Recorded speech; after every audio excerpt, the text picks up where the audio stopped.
Hi, I'm Damian, and this is my video from my trip to Vietnam in 2019. Year before that, I went to China and Thailand. During that trip, I got to meet many people with whom I exchanged the traveling experiences. Many of them have recommended Vietnam as a traveling destination. So that's what I did the following year. I've got quite some materials from this trip. In the beginning I was using my camera a bit, but later I had to switch and I use only my phone whose camera sucks. But after some time I discovered that my phone does those live photos. Their quality is also a shit, but it's fun. In this video I'm planning to go through every little shit that I did. As I consider my trip as a backpacking trip, I packed all my stuff in my carry-on backpack. Basically, clothes and electronics. So I went.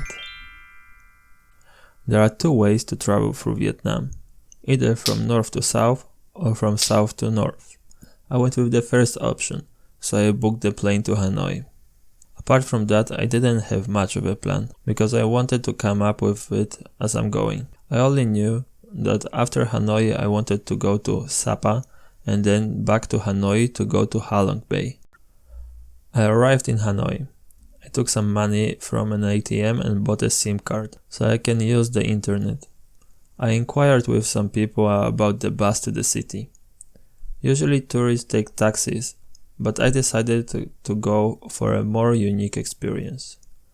I couldn't communicate very well with the bus drivers, so the first bus I catch took me to the domestic terminal. Second, back to the international terminal, and third took me well to the old town. I walked from the bus stop to my hostel, where I checked in, organized some stuff in my room, and I went out.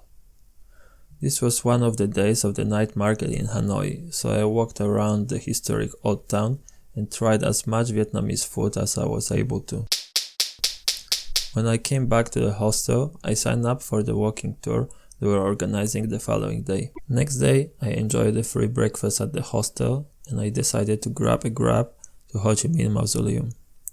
Grab is a Southeast Asia Uber, but here you can take a motorbike taxi, which is super cheap. In the resting place of Ho Chi Minh, there was a super strict no photos policy. I even had to leave my camera and my phone before entering the chamber where the body of the leader was. It is also forbidden to chew gum, have your hands in the pocket, or even cross your arms, which is checked thoroughly by many guards. The museum that is next to the mausoleum shows very well a piece of Vietnamese stormy history. After this cultural stop, I went to see St. Joseph Cathedral and then back to hostel to meet my group of free walking tour. That was the first occasion to socialize a bit, to ask for other travelers' recommendations for the destinations in Vietnam. Tour guide took us first to Dong Xuan Market. What was interesting there is that the vendors were very often taking a nap on the goods they are selling. We continued to the picturesque train track and we finished by the area where there is a lot of cafes on the train track. Back at the hostel, I benefited from the happy hour, when I can have beers for free, while planning the next days and eating the dinner. By the way, this hostel, not that expensive, has free breakfast, swimming pool, free walking tour and free beer. I recommend. After that, I grabbed some more snacks and I went to typical water puppet theater.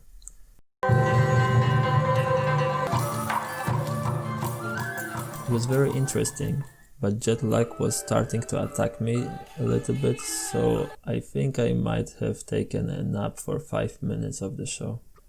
To not spend too much time in the city, I decided to go early in the morning to the mountains, to Sapa. On the way to the bus, I grabbed my first banh mi and I headed to the mountains, without really knowing what I'm going to do there.